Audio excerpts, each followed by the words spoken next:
Today's tutorial is for the brand new pattern from Lacus Designs. This is for the Remarq notebook holder. I'm making my version today for my daughter's e-reader, which she has a Kindle. For my exterior and my lining, I'm going to use this book print from the Emporium. I'm not going to spend a lot of time going over all the pieces. I will just explain the pieces as we go so we can go ahead and get started sewing. When you buy this pattern, you'll get this version that I'm sewing up today, which has this shape, but you'll also get another one that has a more rounded, so it's even more rounded than this one, whereas this one's kind of square up until the rounded edges. So there's two versions. Two sets of pattern pieces you get in the pattern. Also in the pattern you get the instructions how to bind this and also how to make a raw edge version if you want to make one out of all vinyl. If you are not in the Lacus Designs Facebook group, I highly suggest you join it because there is so many amazing, beautiful tester versions of this pattern. Let's go ahead and get started. I really feel like this is going to end up being a pattern that I want to use over and over. I think it's going to be great for my craft shows, but also for Christmas gifts. With this pattern, we're going to do a lot of slip pockets all at once. So I'm kind of sewing out of order for the pattern directions, but it's going to be easy to follow, and it's just the way it makes sense to me. This is going to be the center slip pocket. Your pattern piece for this piece is going to be given that you cut it on the fold. She also gives you the measurements if you're someone who prefers to use a rotary cutter and a roller to cut. After you cut this pattern piece, go ahead and fold it so that it's right sides together and clip it into place. For all of the pockets, I'm just using a cotton canvas and I'm not adding any interfacing. If you're using a really thin cotton woven, I would suggest you interface with a Royal Pixie Light, which is what I use in my sewing room, or an SF101. I'm going to fold this vertically, and so now what I'll do is I'll just sew down this edge with the seam allowance given in the pattern. I backstitch when I started and stopped sewing, and I sewed this right sides together. Now let's turn it out. After we turn it out, we're going to just press this flat. If you want, you can take it over to the iron. I'm going to have the seam that I just sewed here, this folded edge here, I'm actually going to top stitch and make this a finished edge. When I top stitch, I just do 1/8 of an inch away. And here is how the center slip pocket looks. I'll trim up the threads, and if you want, you can take this over the iron for a really good press. I'm going to set this aside and pull out one of the other pockets that we're going to make next. This piece is going to be a credit card holder piece. You could use it for business cards or credit cards. What you're going to do is you're going to cut this fabric out, and then you're going to fold it so that it is right sides together. Once again, fold it vertically. What we're going to do on this one though is we're leaving an opening for us to turn it here. So we'll need to sew down both of the sides and a little bit across this bottom. I'll have to back stitch here and leave the opening for turning. So the way I'm going to do this is I will start in the middle, back stitch once, sew down this portion, then pivot and go down the side, back stitching again. I will leave the opening and do these same steps for the other side so that way I can turn it through the opening. Once I have that sewn together, I'm just going to take off a little bit of that bulk here at the corner. Definitely make sure you don't cut into your stitches. I'll take some of the bulk here at the bottom corners, kind of cut diagonally there. Once I have that bulk removed, I will open this up and turn it right sides out, taking the time to push out the corners and get everything pushed out, looking smooth and even in all the corners. I'm just going to use my scissors and just kind of gently push out everything. I don't want to push too hard in the scissors so that they poke through the seam, just kind of helping that corner to lay flat. If the opening isn't automatically closing, go ahead and make sure you have that closed. I'm going to top stitch from one side to the other of the folded edge. We're going to leave that opening for right now. We're leaving it alone. There is the top stitching. What I'm going to do now is I'm going to fold this in half just so I can figure out where that bottom middle center is. And I'm going to add a clip right there as a mark. We're going to sew this on, and whenever we sew it on, that'll be what closes up that opening there. We will also use that center mark to divide this card pocket into two. At this point, I'm going to set it aside until we're ready to attach it. Now I'm going to pull out the right slip pocket. This will go on the right side of the lining. And on this piece, the pattern has you cut it on the fold. Instead of folding this piece right sides together and sewing and turning it, we're going to fold it so that it is wrong sides together. And then we're going to top stitch down this folded edge, leaving this side, the raw edge, unsewn. You can see that I top stitched down that folded edge, but I could still open it up. But we are going to set this aside, and we will do another step with it a little bit later. Now we're going to pull out that pin and accessory pocket piece. You will cut the pattern piece like this. It is one piece, it's not on the fold, but then you're going to take it and fold it once again vertically together, but this time we're going to sew along this top edge instead of on the side. Here is that top edge sewn. We still have the folded edge here, but we have the opening here so that we can use it to push it out. All of these pockets, I'm using the same type of cotton canvas that is stiffer and no interfacing on any of them. I'm going to fold this so that all the edges are matching up, and now I'm going to top stitch across that edge that I just sewed, just the top. I'm leaving everything else alone. Once I finish top stitching, I will take this piece, go off camera, and use the pattern measurements to draw a sew line onto this piece. I took that accessory pin pocket and I had it orientated so the folded edge was on my left, and then I used the measurement given in the pattern and measured over and then drew a line in chalk. Then I'm going to pull out that right slip pocket. I'm going to orientate it so that top stitched sewn edge is here on the left, and then again the unsewn raw edge is on the right. I'm going to match up these two pieces. So I'm going to match up the raw edges on the side and on the bottom. You can see there's going to be a gap here. That is normal. That is what you want. I'm going to baste down this side across the bottom, but I'm also going to sew on this sew line all the way up to the top, and that will allow me to have a pocket for any ink pens and then a pocket for any accessories, maybe your battery charger, whatever you want to carry with you. So I'm going to sew these two together now.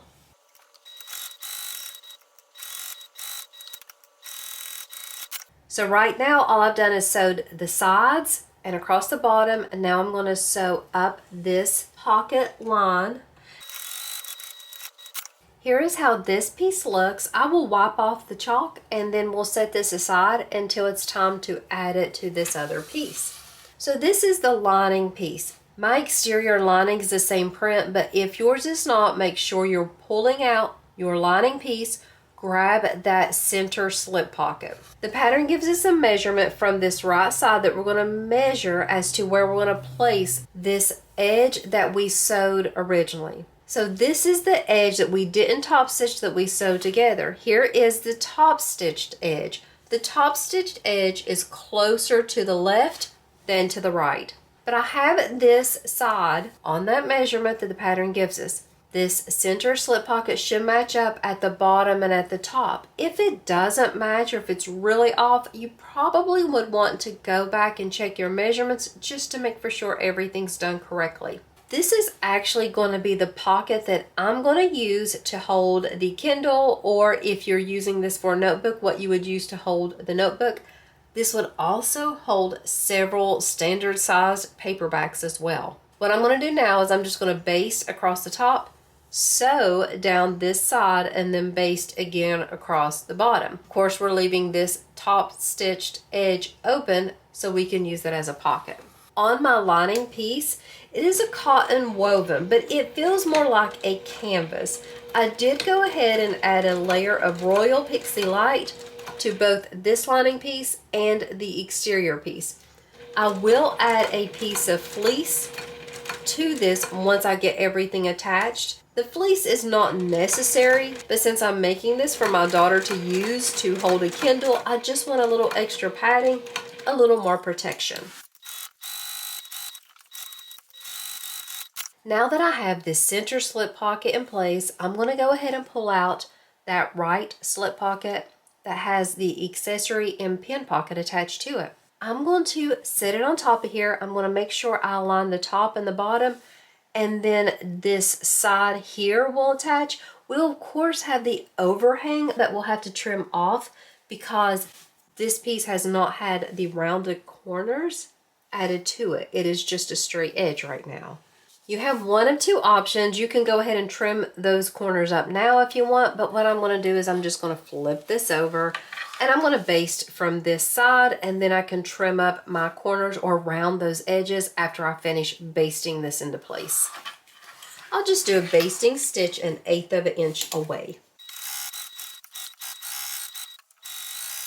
This is how it looks after it's sewn together and the corners are rounded. Make sure you have this pocket orientated so that it is on the right side, as well as the openings on the top. Now that we have these pieces already done, we only have to work on this left side now. So let's go ahead and pull out the pieces we need to make our zipper pocket. To make our zipper pocket, we have a few pieces we'll need to attach together. So we have the zipper pocket piece. You're going to have two of these, an exterior and a lining. I'm using mine all the same print, but you can use different ones if you want. You need a piece of zipper tape. The pattern tells you how long to cut it, and I went ahead and added the pull onto it. I need 2 zipper tabs. The pattern tells you how long to cut these. And then we have a piece of zipper hem. So you cut the zipper hem and the zipper tabs according to measurements. There's not pattern pieces for those 2 pieces. For this zipper hem, what you are going to do is you are going to kind of fold it into a piece of double fold tape. So you can see I'm fold it together first, wrong sides together, and then I fold each edge to that crease and then fold it again. The first thing we're going to do is add the zipper tabs to the zipper tape. Start with one edge, have your zipper tab opened, but go ahead and make it so that you have a crease by folding it together vertically. What I'm going to do then is I'm going to open it up, and I'm going to place the short edge of the zipper tape with that top edge of the zipper tab and fold it over. Here is a folded edge. Here is a raw edge. You can see the zipper tape right there. Now what I'm going to do is I'm just going to sew across here with the seam allowance given in the pattern. Now what I can do is I can open this up, pull it back. If you need to poke out that edge there, you can.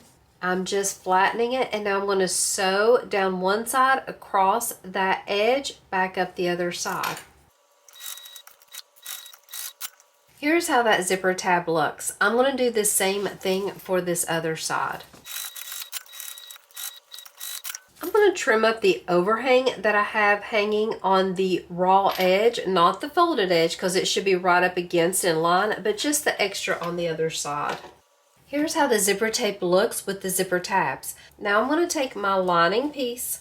I'm going to have it orientated if yours has a design on it that the print is directional and this is the top. What I'm going to do is I want to take this lining piece and place my zipper on it. I'm going to center it on here, and I'm going to make sure that the pull is closing to the right. Once I have it orientated the way I want it to go, I'm going to sew from one edge to the other just with a basting stitch. I'm going to have some overhang, but I'll trim that up after I finish basting this together. After I have the zipper tape basted onto my lining, I'm going to take that exterior piece and place it right sides together and sew with the full seam allowance along this top edge. I'm matching everything up, making sure everything's in line, and then I'm just going to sew across. I'll probably have to move my zipper pull once I get to it. After you have that line sewn together, go ahead and open it up. Flip it so that the 2 panels are wrong sides together, and let's top stitch from one edge all the way to the other. Now that I've top stitched, I'm going to go ahead and baste down this side across the bottom and back up the other side. This step's not necessary, but it'll definitely make it easier when we attach it to the lining. Now that we have this, go ahead and take out this piece of zipper hem.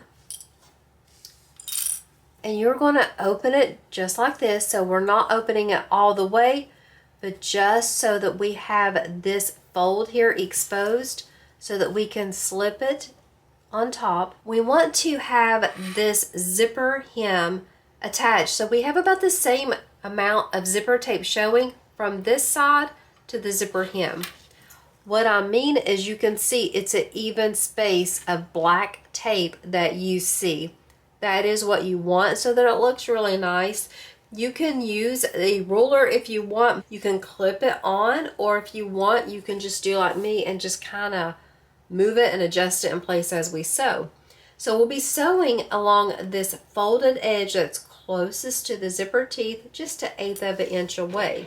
So I'll start sewing here, back stitch, and start going down, but I'll be adjusting this entire time to make for sure I'm seeing the exact amount of zipper tape I want.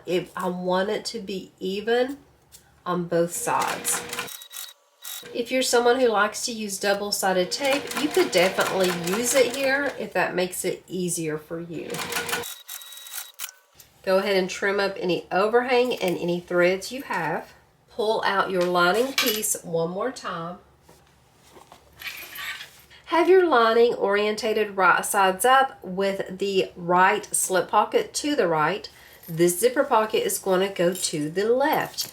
You're going to have the raw edge along this long side against the short edge on the left, and your top and your bottom of your zipper pocket should match perfectly with the top and the bottom of your lining. Just like we did with the other pocket, we're going to clip that in place, and you can choose to trim it before you sew, or you can do it like me and just flip it over, baste it into place, and then trim up afterwards. I'm going to move that zipper pull about midway so that it's not creating bulk on either side while I'm sewing this. I'm going to start there at the top of the zipper pocket and just go all the way around to the other side. I'm holding everything flat so I don't accidentally get any puckers in this zipper pocket piece. So I just realized I forgot to add that credit card slot piece. It's okay, it happens to all of us. You could add it right now, but then that would mean that I lose this slip pocket here, and I definitely don't want to. So what I'm going to do is I'm going to unpick this. I didn't unpick this piece all the way. There's no need to. I'm sorry about that. We all forget things sometimes. But what I did was I used the pattern measurements to draw the line where I'm going to place this credit card pocket. It's going to be beneath the zipper, so your measurement will be from the zipper down. I still have that marked to where the center is. I still have the bottom opened in this credit card slot piece. I'm going to place the top, which is that top stitch line, on that measurement I made, and I'm going to take the time to make sure it is centered on this piece. I've confirmed that it is centered, so now what I'm going to do is I'm going to sew down one side, across the bottom, back up the other side. I'm going to change my center mark to be here at the top, so that way whenever I am coming across here, I can have this clip out of the way. And then after I sew the sides and the bottom to attach this card to the zipper pocket piece, then I will sew one line up to the top, and that will give me two spots for credit card, business cards, even post-it notes, whatever you want to put in here. So let's carefully slide this over since mine's a little bit different looking than yours. As you know, yours would not be attached to your lining piece, and yours also would not have the rounded curves yet if you did yours properly and followed the pattern directions. So now that I have the credit card piece attached to the zipper pocket, I'll just sew up the middle to divide it into two. Now that I have that done, I can go ahead and pull it back to where it should be and baste it into place, and then have this lining completed. My lining is finished. I want to take just a minute to talk about a couple things you could do to make this a little fancier. You could add a cork tag here. You could add a woven label at several spots on this bag to make it a little fancier. You can put 2 rivets here. So many ways to take this pattern up a notch if you wanted to. What I'm going to do is I'm going to add a layer of fleece to the back of my lining. I feel like it would be great if I was just using this to carry a notebook or something like that. But as I mentioned earlier, this is going to be a gift for my daughter for her Kindle. But I wanted to just have a little bit more padding to protect the Kindle. So I'm going to add a layer of fleece to the lining. I went ahead and added a layer of fleece to the back of the lining. That means that my lining is completely done, but before we sew this together, we need to do a couple things to the exterior. For my closure, I'm using a tongue lock, just like the pattern recommends, but you can use other options for closures if you don't have one of these. The pattern tells you how far down to place this tongue lock. You're going to center it and measure down. On the back, I cut the slits for the prongs. I'm going to take a piece of fleece and sandwich it there on those prongs. Then I'm going to take a brace or the backing, put it on top, fold the prongs outward. If you want, you can add a layer of tape or a layer of interfacing over top of this. We're going to use bonding to finish. So that means we're going to place the exterior and the lining wrong sides together. I'm going to have these two edges matching up. My tongue lock is directly behind my zipper pocket piece. I'm going to match up everything and clip it all together. It should fit perfectly because I cut the exterior and the lining at the same time from the same pattern piece. Since I'm using this type of closure, it's going to be easier for me to sew or baste these two pieces together with the exterior right sides up. So you can see that I have them wrong sides together so we can see both of the correct sides of the lining and the exterior. I'm just going to baste these in place. When I'm basting, I'm going to make sure that I'm using my hands to kind of hold everything flat. I want to make for sure that everything is laying smooth, no puckers or bubbles in the middle, just so I can get a really nice stitch. I'm going to go all the way around here with just 1/8 of an inch.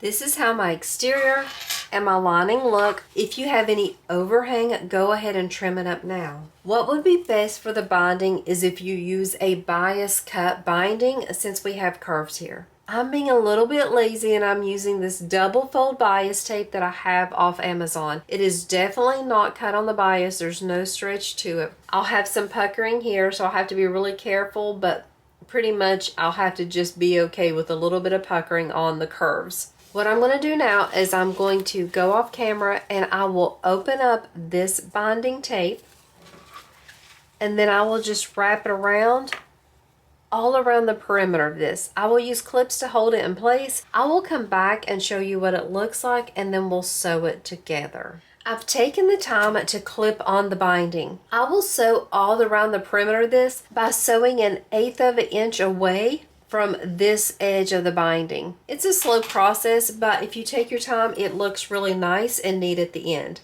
I will be sewing from the exterior side, and I will be back stitching when I start and stop.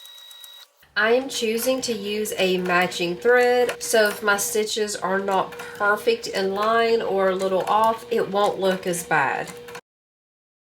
I'll use my finger occasionally to make for sure that the edge of the bag is in that crease of the binding, just so it's a secure, tight fit and looks really neat and tidy.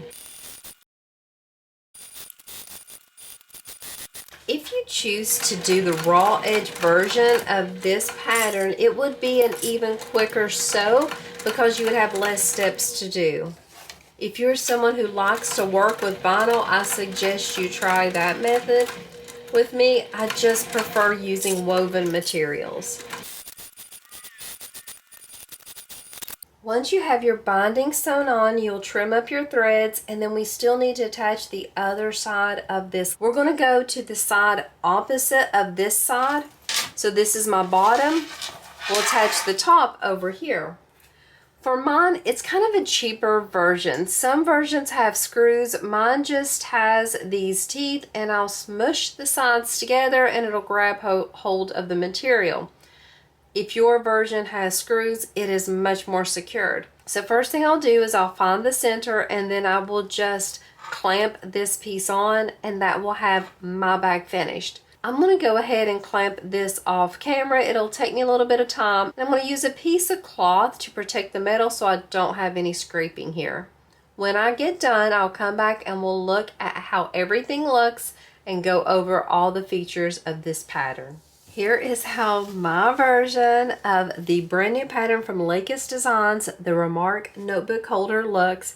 This is so cute. I love it so much. This is a fun, easy pattern. I have 0 things I would change about this pattern. It's just perfection. I did use this little tongue lock, so let's open it up. You see I have my zipper pocket, card holder, slip pocket here, a slip pocket here, another slip pocket here, pen, and accessory holder. This can carry so many things. I know also that this would be really cute for my nanny kids that have those Nintendo Switches. I think it would fit perfectly in here. Have a couple of things for them. I think they would love these. This is a great pattern. I highly recommend it. Love it so much. I'm gonna have the link for this pattern as well as the fabric. My fabric is from the Emporium. I'll have the link for both in my description. I'll also put the link for both Lacus Designs and the Emporium's Facebook groups so you can join both of those.